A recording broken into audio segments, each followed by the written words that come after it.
Okay, നമ്മുടെ ഇന്നത്തെ chapter problems of other deprived section, അതായത് മറ്റ് പിന്നോക്ക വിഭാഗങ്ങളുടെ പ്രശ്നങ്ങൾ എന്തൊക്കെയാണെന്നുള്ള ചാപ്റ്ററാണ് നമ്മൾ നോക്കുന്നത്. 31st ചാപ്റ്റർ ആണ്.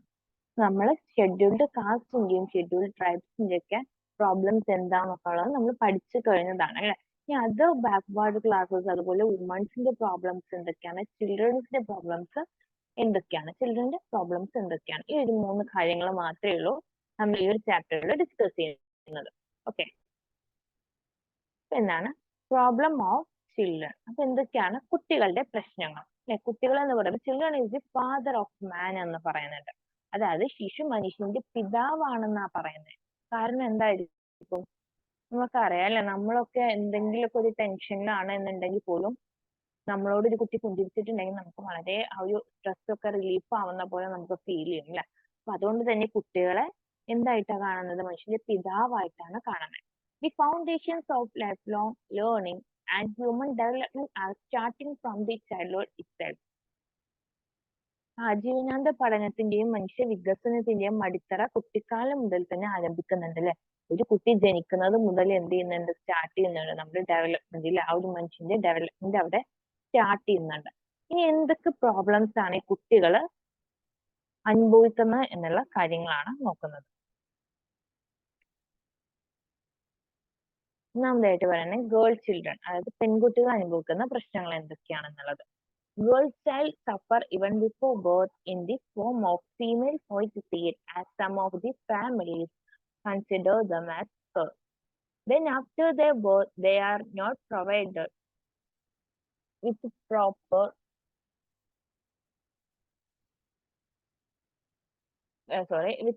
schooling. Instead, they are asked to concentrate more on household work and forced to get married in earlier ages.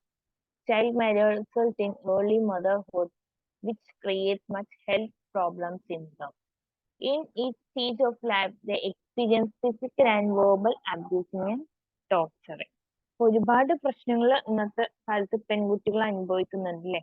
നമുക്ക് പറയുകയാണെങ്കിൽ ഭ്രൂണഹത്യ എന്ന് പറയുന്നത് പെൺകുട്ടികൾ അല്ലെ, ഗർഭപാത്രത്തിൽ വെച്ചിട്ട് അതിനെ എന്ത് ചെയ്യണം, അത് പെൺകുട്ടിയാണെന്ന് തിരിച്ചറിയുമ്പോൾ ആ കുട്ടിയോട് എന്ത് ചെയ്യുന്നത്? കൊല്ലുന്നുണ്ട് അല്ലെ. അത് കാരണം എന്താണ്? ചില കുടുംബങ്ങളൊക്കെ അവര് പെൺകുട്ടികൾ ജനിക്കുക എന്ന് പറയുമ്പോൾ അവരുടെ കുടുംബത്തിന് ശാപമായിട്ട് കാണപ്പെടുന്ന ഒരു കാലഘട്ടമായിരുന്നു കഴിഞ്ഞ കാലഘട്ടം അല്ലെ. പണ്ടും പിന്നെ എന്ത് ചെയ്യുന്നുണ്ട്? അമ്മയുടെ ഗർഭപാത്രത്തിൽ വെച്ച് കഴിഞ്ഞാൽ പെൺകുട്ടിയെ എന്ത് ചെയ്യുന്നുണ്ട്? കൊല്ലുകയാണ് ചെയ്യുന്നത്. അതാണ് ഭ്രൂണഹത്യ. ഇനി അഥവാ ആ കുഞ്ഞുങ്ങൾ ജനിച്ചിട്ടുണ്ടെങ്കിൽ എന്ത് ചെയ്യും? അവരെ ശരിയായ സ്കൂൾ വിദ്യാഭ്യാസം ഒന്നും നൽകുന്നില്ല അല്ലെ. പകരം എന്ത് ചെയ്യുന്നുണ്ട്? വീട്ടുജോലികളിൽ ഹൗസ് ഹോൾഡ് വർക്ക്സിനൊക്കെയാണ് കൂടുതൽ കോൺസെൻട്രേറ്റ് ചെയ്യുന്നത്. ഇനി നാളെ വിവാഹം ചെയ്ത് മറ്റൊരു വീട്ടിലേക്ക് പോകേണ്ട കുട്ടിയാണ്, അതുകൊണ്ട് തന്നെ നീ ഇന്ന ജോലികളാണ് ചെയ്യേണ്ടത്, ഇന്നത് ചെയ്യാൻ പാടില്ല എന്ന് പറഞ്ഞിട്ട് ഭയങ്കര കൺസിഡറേഷനും കാര്യങ്ങളൊക്കെ ഉണ്ടായിരിക്കും. പിന്നെ പറയുന്നത് ശൈശവ വിവാഹം എന്ത് ചെയ്യുന്നുണ്ട്? ആദ്യം പെട്ടെന്ന് തന്നെ വിവാഹം ചെയ്യുന്നുണ്ട്. ചൈൽഡ് മാരേജ് 9, 10 അല്ലെങ്കിൽ ഒരു 13 വയസ്സാകുമ്പോഴേക്കും പണ്ടത്തെ കാലത്ത് അല്ലെ വിവാഹം ചെയ്തു കൊടുത്തിട്ടുണ്ടായിരുന്നു. അതുകൊണ്ട് തന്നെ അവര് പെട്ടെന്ന് തന്നെ അമ്മമാരാവുന്നുണ്ടായിരുന്നു. അതും അവരുടെ ആരോഗ്യ പ്രശ്നങ്ങളും മാനസിക പ്രശ്നങ്ങളും ആരോഗ്യ പ്രശ്നങ്ങളൊക്കെ സൃഷ്ടിക്കുന്നതിന് കാരണമാവുന്നുണ്ട്. അപ്പൊ ജീവിതത്തിന്റെ ഓരോ ഘട്ടത്തിലും ശാരീരികവും അല്ലെങ്കിൽ വാക്കാലുള്ള അധിക്ഷേപങ്ങളും പീഡനങ്ങളും എല്ലാം അനുഭവിക്കുന്ന ഒരു വിഭാഗക്കാരായിരുന്നു പെൺകുട്ടികൾ എന്ന് പറയുന്നത്. ഇന്നും അതിന് കുറച്ചൊക്കെ മാറ്റങ്ങൾ വന്നിട്ടുള്ളൂ എന്ന് പറയാനെങ്കിലും ബെറ്റർ ആയിട്ടുണ്ടെന്ന് നമുക്ക് പറയാം. ഇനി രണ്ടാമതായിട്ട് പറയുന്നത് സ്ട്രീറ്റ് ചിൽഡ്രൻ. സ്ട്രീറ്റ് ചിൽഡ്രൻ എന്ന് പറയുമ്പോൾ തെരുവ് കുട്ടികൾ. Street children are those who come from rural areas in search of a living and do any kind of marginal work. They lack proper accommodation, food or health facilities. Consequently, they become addicted to drugs or engage in criminal activities. ഇപ്പൊ ഗ്രാമപ്രദേശങ്ങളിൽ നിന്ന് ഉപജീവനത്തിനായിട്ടായിരിക്കും കുട്ടികളൊക്കെ അല്ലെ നഗരപ്രദേശങ്ങളിലേക്ക് വരുന്നുണ്ടാവുക. അപ്പൊ അതുകൊണ്ട് തന്നെ അവർക്ക് proper ആയിട്ടുള്ള താമസ സൗകര്യങ്ങളോ അല്ലെങ്കിൽ ഭക്ഷണമോ ആരോഗ്യ സൗകര്യങ്ങളോ ഒന്നും ലഭിക്കുന്നില്ല. അതുകൊണ്ട് ചിലപ്പോ നമ്മളൊക്കെ പുറത്തൊക്കെ പോകുന്ന സമയത്ത് നമ്മുടെ അടുത്തൊക്കെ കൈ നീട്ടാൻ കുട്ടികൾ വരുമായിരിക്കും അല്ലെ. ചിലപ്പോൾ നല്ല നന്മയുള്ള ആളുകൾ ചിലപ്പോൾ പൈസ കൊടുക്കായിരിക്കും. ചിലർ എന്ത് ചെയ്യും? ആ കുട്ടികളെ പറഞ്ഞയക്കാനായിരിക്കും അല്ലെ, ഇവിടെ നിന്നും ഒഴിവാക്കാനായിരിക്കും ശ്രമിക്കുന്നുണ്ടാവുക അല്ലെ. അപ്പൊ അവർക്ക് പ്രോപ്പർ ആയിട്ടുള്ള ഫുഡും കാര്യങ്ങളൊന്നും ഹെൽത്ത് ഫെസിലിറ്റീസ് ഒന്നും നൽകാത്തത് കൊണ്ട് തന്നെ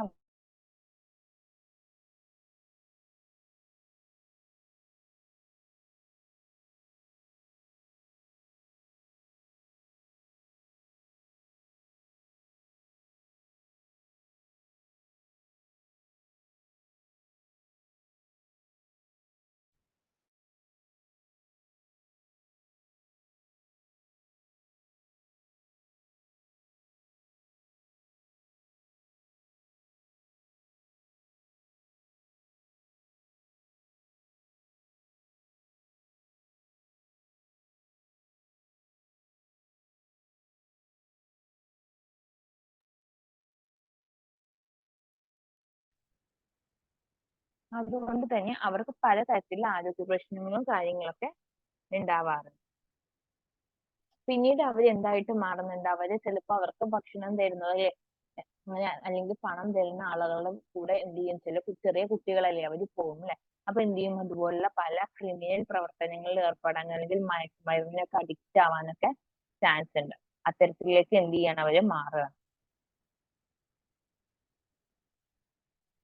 നെക്സ്റ്റ് വരുന്നത് ചൈൽഡ് ലാബ്, അതായത് ബാലവേല അല്ലെ.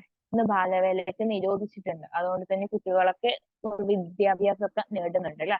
The children who work between the ages of 5 to 14 are called child laborers. Sometimes they work in harmful environments. Since they work in dangerous situations, they are prone to many diseases too. Sometimes they are sexually exploited too. Now, engaging children in harmful works is considered as a punishable offense. 5 മുതൽ 14 വയസ്സ് വരെ പ്രായമുള്ള കുട്ടികളെയാണ് നമ്മൾ ബാലവേലക്കാർ എന്ന് വിളിക്കുന്നത്. ചിലപ്പോൾ അവർ ദോഷകരമായ അന്തരീക്ഷത്തിലും എന്ത് ചെയ്യുന്നുണ്ട്, പ്രവർത്തിക്കുന്നുണ്ടാവും. ചിലപ്പോൾ നല്ല മഴ പെയ്യുന്ന ടൈമിൽ അല്ലെ, അല്ലെങ്കിൽ നമുക്ക് ഒട്ടും കാലാവസ്ഥ അനുകൂലമാവാത്ത സമയത്ത് പോലും ചെറിയ 5 മുതൽ 14 വയസ്സ് വരെയുള്ള കുട്ടികളൊക്കെ വർക്ക് ചെയ്യുക പറയുമ്പോൾ അവർക്ക് അതിൻ്റെതായ അപകടങ്ങളും കാര്യങ്ങളും ഒക്കെ അല്ലെ. നമ്മുടെ വലിയ ആളുകളെ പോലെ അപകടങ്ങൾ വരുന്നത് തരണം ചെയ്യാനൊന്നും ആ കുട്ടികൾക്ക് കഴിയില്ല അല്ലെ. അതുകൊണ്ട് തന്നെ പല രോഗങ്ങളും അല്ലെങ്കിൽ അപകടങ്ങളൊക്കെ ഉണ്ടാവാനുള്ള ചാൻസ് ഉണ്ട്. ചിലപ്പോൾ അവരെന്ത് ചെയ്യും, ലൈംഗികമായിട്ടുള്ള സെക്ച്വലി ഹരാസ് ചെയ്യുന്ന പല സന്ദർഭങ്ങളും ചെറിയ കുട്ടികളല്ലേ, അതൊക്കെ ഉണ്ടാവാറുണ്ട്. ഇന്ന് എന്ത് ചെയ്യുന്നുണ്ട്, ഇതൊക്കെ ശിക്ഷാർഹമാക്കിയിട്ട് മാറ്റിയിട്ടുണ്ട് അല്ലെ. ഇന്ന് അതൊക്കെ കുറ്റാണ്, നിയമം വന്നിട്ടുണ്ട് അല്ലെ. ചൈൽഡ് ലേബർ എവിടെയെങ്കിലും ബാലവേല ചെയ്യുന്നുണ്ടെന്നുണ്ടെങ്കിൽ ചെയ്യിപ്പിക്കുന്ന ആളെ എന്തായാലും അറസ്റ്റ് ചെയ്യും അല്ലെ. അപ്പൊ അത്തരത്തിൽ നിയമങ്ങളൊക്കെ ഒന്നും കൂടി സ്ട്രിക്റ്റ് ആവാൻ നോക്കുന്നുണ്ട്. അപ്പൊ ഇത്രയാണ് കുട്ടികളുടെ പ്രോബ്ലംസ് പറഞ്ഞത്. ഈ നെക്സ്റ്റ് പറയുന്നത് പ്രോബ്ലം ഓഫ് വുമൺ. എന്തൊക്കെയാണ് സ്ത്രീകളുടെ പ്രശ്നങ്ങൾ? ഏറ്റവും കൂടുതൽ പ്രശ്നങ്ങൾ നേരിടുന്ന ഒരു വിഭാഗക്കാർ തന്നെയാണ് സ്ത്രീകൾ എന്ന് നമുക്ക് പറയേണ്ടിയിരിക്കുന്നു അല്ലെ. നമ്മളിലും ഒരുപാട് പേര് അല്ലെ, ഇപ്പൊ ക്ലാസ് കേൾക്കുന്ന പലരും ഇതുപോലുള്ള സ്ത്രീകളാണ് അല്ലെ. അതിലും പല ആളുകൾക്കും ഇതുപോലുള്ള പല പ്രോബ്ലംസും ചിലപ്പോൾ നേരിടേണ്ടി ഇപ്പൊ വന്നിട്ടുണ്ടാവും. ജെൻഡർ ഡിസ്ക്രിമിനേഷൻ, അതായത് ലിംഗവിവേചനം, പിന്നെ ഡൊമസ്റ്റിക് വയലൻസ്, ഗാർഹിക പീഡനം, ഡൗറി, സ്ത്രീധനം, എക്സ്പ്ലോയിറ്റേഷൻ എന്ന് പറയുമ്പോൾ ചൂഷണം, awareness of legislation for women, സ്ത്രീകൾക്ക് നിയമനിർമ്മാണത്തെ കുറിച്ചുള്ള അവബോധം അല്ലെ, അവബോധം ഇല്ലായ്മ. ഇത്രയാണ് പ്രോബ്ലംസിൽ പറയുന്നത്. അപ്പൊ ഒന്നുകൂടി ഡീറ്റെയിൽ ആയിട്ട് ചിലപ്പോൾ എസ്സേക്ക് ചാൻസ് ഉണ്ട്. ഞങ്ങൾക്ക് ഇതൊക്കെ എസ്സേക്ക് കിട്ടിക്കഴിഞ്ഞാൽ ഫുൾ മാർക്കൊക്കെ സ്കോർ ചെയ്യാൻ പറ്റുന്ന ഒരു ക്വസ്റ്റ്യൻ ആണ്. ജെൻഡർ ഡിസ്ക്രിമിനേഷൻ, അതായത് ലിംഗവിവേചനം. Most of the Indian society is patrilineal in nature, which gives dominance to the males of the family. Girl is treated as others' property and they are not given sometimes their hereditary properties. There are many instances in our country when a woman is ignored of her right just because of her sex. അപ്പൊ India സമൂഹത്തിൽ ഭൂരിഭാഗം കുടുംബത്തിലെ പുരുഷാധിപത്യമുള്ള സമൂഹമാണ് India എന്ന് പറയുന്നത്. അപ്പൊ ഭൂരിഭാഗം കുടുംബങ്ങളിലും പുരുഷന്മാർക്ക് ഒരു പ്രത്യേക ആധിപത്യം, പ്രത്യേക കൺസിഡറേഷൻ ഒക്കെ നൽകുന്ന ഒരുപാട് ഫാമിലീസ് ഉണ്ട് അല്ലെ. അപ്പൊ പെൺകുട്ടികളെ മറ്റുള്ളവരുടെ സ്വത്തായിട്ടായിരിക്കും അവർ കാണി, മറ്റൊരു വീട്ടിലേക്ക് കിടന്നു പോകേണ്ട ആളാണെന്ന് പറഞ്ഞിട്ടായിരിക്കും എപ്പോഴും അവരെ ട്രീറ്റ് ചെയ്യുന്നുണ്ടാവുക. അതുകൊണ്ട് തന്നെ എന്ത് ചെയ്യുന്നുണ്ട്, അവർക്ക് പാരമ്പര്യ സ്വത്തുക്കളൊന്നും നൽകുന്നില്ല. ഇനി ലൈംഗികതയുടെ പേരിലൊക്കെ സ്ത്രീയുടെ അവകാശങ്ങളൊക്കെ അവഗണിക്കപ്പെടുന്ന നിരവധി സംഭവങ്ങളും നമ്മുടെ നാട്ടിലൊക്കെ നടക്കുന്നുണ്ട്. നമുക്കറിയാം, ഡെയിലി നമ്മൾ പേപ്പറൊക്കെ തുറന്നിട്ടുണ്ടെങ്കിൽ ഇത്തരത്തിലുള്ള ഒരുപാട് ഇഷ്യൂസ്, സ്ത്രീകൾ നേരിടുന്ന ഒരുപാട് പ്രശ്നങ്ങളും കാര്യങ്ങളും അല്ലെ നമുക്ക് അറിയുന്ന കാര്യങ്ങളാണ്. അപ്പൊ ഇത്തരത്തിൽ എന്ത് ചെയ്യുന്നുണ്ട്, അവിടെ ജെൻഡർ ഡിസ്ക്രിമിനേഷൻ, ഇപ്പൊ ജോബിന്റെ കാര്യത്തിലാണെങ്കിൽ പോലും സ്ത്രീകൾക്കും പുരുഷന്മാർക്കും ഒരേ കൂലിയൊന്നും ആവില്ല അല്ലെ കൊടുക്കുന്നുണ്ടാവുക, വ്യത്യസ്ത കൂലികളൊക്കെ ആയിരിക്കും കൊടുക്കുന്നുണ്ടാവുക. അപ്പൊ അതൊക്കെ ജെൻഡർ ഡിസ്ക്രിമിനേഷൻ. അതുപോലെ തൊഴിലിന്റെ കാര്യത്തിലാണെങ്കിൽ അവരുടെ അതേ തൊഴിൽ ചിലപ്പോൾ സ്ത്രീകൾക്ക് ഉണ്ടാവില്ല അല്ലെ, എടുക്കാനായിട്ട് പറ്റുന്നുണ്ടാവില്ല. എന്നാൽ അതിനൊക്കെ ഒരുപാട് മാറ്റം വന്നിട്ടുണ്ട് അല്ലെ. എല്ലാ മേഖലകളിലും സ്ത്രീകൾ കൈയടക്കിക്കൊണ്ടിരിക്കുന്ന ഒരു കാലഘട്ടത്തിലേക്കാണ് നമ്മൾ പോയിക്കൊണ്ടിരിക്കുന്നത്. അപ്പൊ ഈക്വൽ ആവട്ടെ അല്ലെ, തുല്യാവട്ടെ എല്ലാവരും. നെക്സ്റ്റ് പറയുന്നത് ഡൊമസ്റ്റിക് വയലൻസ്, ഗാർഹിക പീഡനം. ഡൊമസ്റ്റിക് വയലൻസ്, അപ്പൊ നമുക്കറിയാം ഗാർഹിക പീഡനം എന്ന് പറഞ്ഞു കഴിഞ്ഞാൽ നമ്മൾ നിരന്തരം സോഷ്യൽ മീഡിയ ഓപ്പൺ ചെയ്താൽ കാണുന്നതാണ് അല്ലെ. ഗാർഹിക പീഡനത്തിന്റെ പേരിൽ അല്ലെങ്കിൽ ഭർതൃകൂട്ടത്തിലെ പീഡനത്തിന്റെ പേരിൽ അല്ലെങ്കിൽ സ്ത്രീധനത്തിന്റെ പേരിൽ ദ്രോഹിച്ചതിന്റെ പേരിലൊക്കെ എന്ത് ചെയ്യുന്നുണ്ട്, സ്ത്രീകള് ആത്മഹത്യ ചെയ്യുന്ന ഒരുപാട് ഒരുപാട് സന്ദർഭങ്ങൾ നമ്മൾ നിത്യ ജീവിതത്തിൽ ഡെയിലി ലൈഫിൽ കണ്ടുകൊണ്ടിരിക്കുന്നുണ്ടാവും, ചിലപ്പോൾ നേരിട്ട് അറിയുന്ന സന്ദർഭങ്ങളിൽ ഉണ്ടാവും. Domestic violence takes place in the form of torturing, beating, verbally abusing, physically hurting for any purpose. This is a process which happens among all cases, no matter whether it is lower or upper. Our country has enacted much legislation to fight against the social evil, but still the cases of domestic violence are increasing day by day.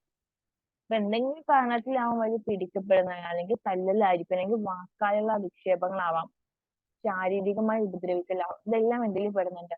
ഈ ഒരു ഗാർഹിക പീഡനത്തിലാണ് പെടുന്നത്. അപ്പൊ അതിൽ ഉയർന്ന ആളുകളെന്നോ upper എന്നോ middle എന്നോ lower എന്നോ ഒരു വ്യത്യാസമില്ലാതെ എല്ലാവർക്കും, എല്ലാ സ്ത്രീകൾക്കും പല എല്ലാവരും എന്നല്ല എങ്കിലും എന്ത് ചെയ്യുന്നുണ്ട്, ആ ഒരു വ്യത്യാസം ഇല്ലാതെ ഇരിക്കാൻ ഒരു ഗാർഹിക പീഡനങ്ങളൊക്കെ അനുഭവിക്കുന്നുണ്ടാവും.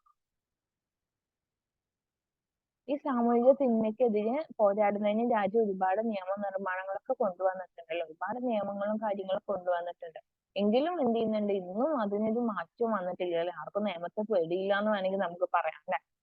കാരണം എന്താണ്, ഗാർഹിക പീഡന കേസുകൾ ഇന്ന് ഡെയിലി നമ്മൾ ഡേ ടു ഡേ ലൈഫിൽ നമ്മൾ കണ്ടുകൊണ്ടിരിക്കുന്ന കാര്യം. അപ്പൊ ആ കാര്യങ്ങളൊക്കെ വെച്ച് നമുക്ക് എഴുതാം. നെക്സ്റ്റ് വരുന്നതാണ് ഡൗറി. ഡൗറി എന്ന് പറഞ്ഞാൽ സ്ത്രീധനം അല്ലെ? സ്ത്രീധന നിരോധന നിയമമൊക്കെ വന്നതുകൊണ്ട് ഒന്നും കൂടി ബെറ്റർ ആയെന്ന് വേണമെങ്കിൽ പറയാം. Dowry is a payment in cash and kind of to the family of bridegroom by the father of bride at the time of marriage. The payment of dowry was earlier applicable to upper castes only, but now it is common in every caste and class of the society. Now dowry is given in accordance with the education of the groom. The more educated the boy, the more the dowry paid. Giving dowry by one willingness is acceptable in this society, but taking it by force or demanding more than they afford is a crime. The government has enacted the Prohibition of Dowry Act in 1976. This act made demand of dowry a punishable offense both in the form of fine and imprisonment.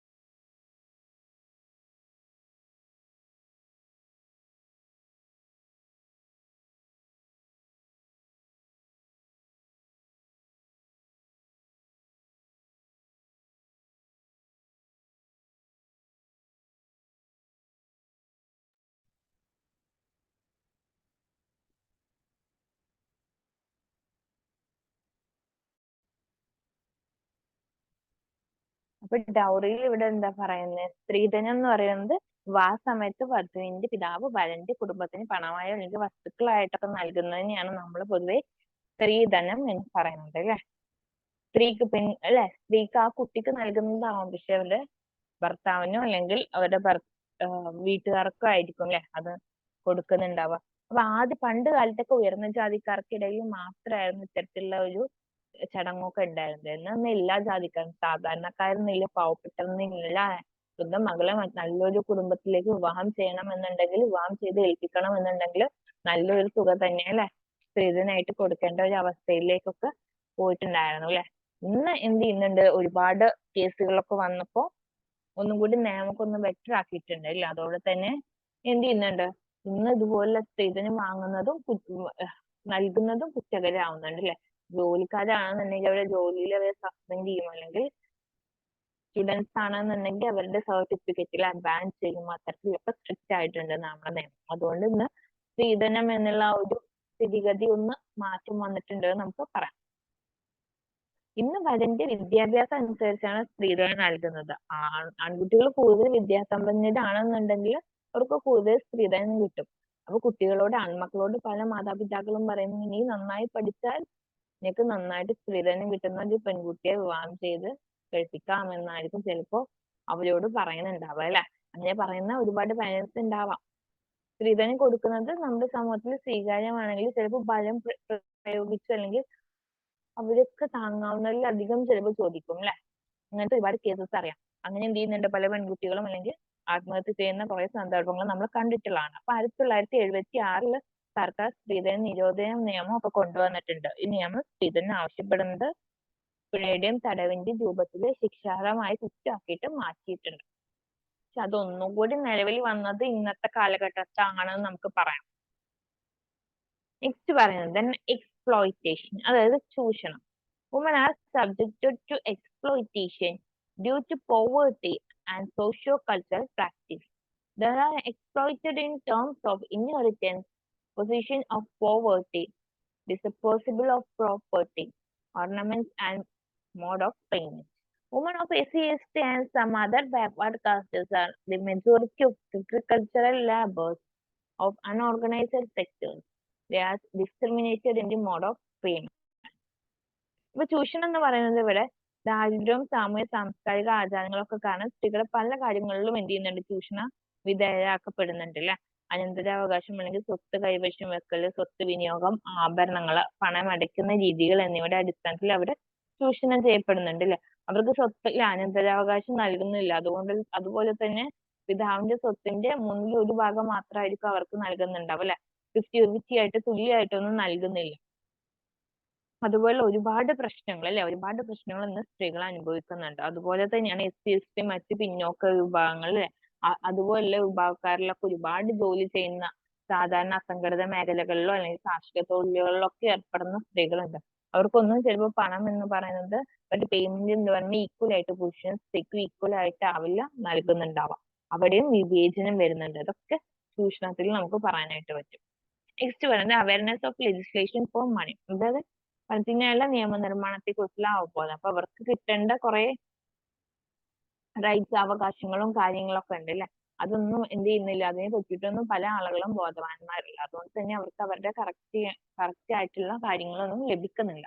Most of the atrocities and exploitation of women in our country are prohibited by acts and laws which demand strict and stringent punishment for them.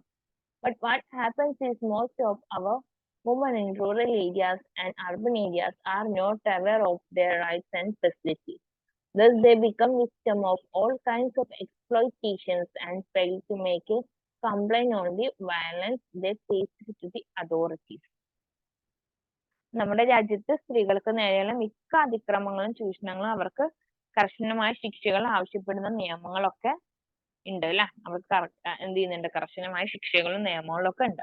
എന്നാൽ എന്താണ് സംഭവിക്കുന്നത്, ഗ്രാമപ്രദേശങ്ങളും നഗരപ്രദേശങ്ങളിലുള്ള നമ്മുടെ സമൂഹത്തിലുള്ള ഭൂരിഭാഗം സ്ത്രീകളും അതിനെ പറ്റിയിട്ടൊന്നുമില്ല, അവരുടെ അവകാശങ്ങളെ പറ്റിയിട്ട് സൗകര്യങ്ങളെ കുറിച്ചിട്ടൊന്നും ബോധവാന്മാരല്ല. ചിലപ്പോൾ അറിയുന്നുണ്ടെങ്കിൽ ചിലപ്പോൾ സമൂഹത്തിനോട് പേടിച്ചിട്ട് എന്ത് ചെയ്യുന്നുണ്ട്, അവർ പുറത്തു പറയാൻ മടിക്കുന്നുണ്ടാവും അല്ലെ.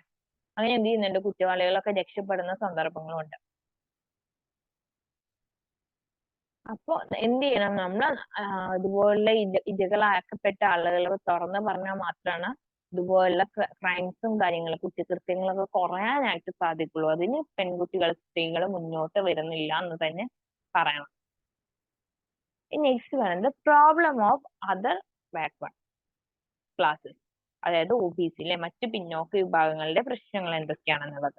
Their cultures which fall between the upper and lower caste of the society.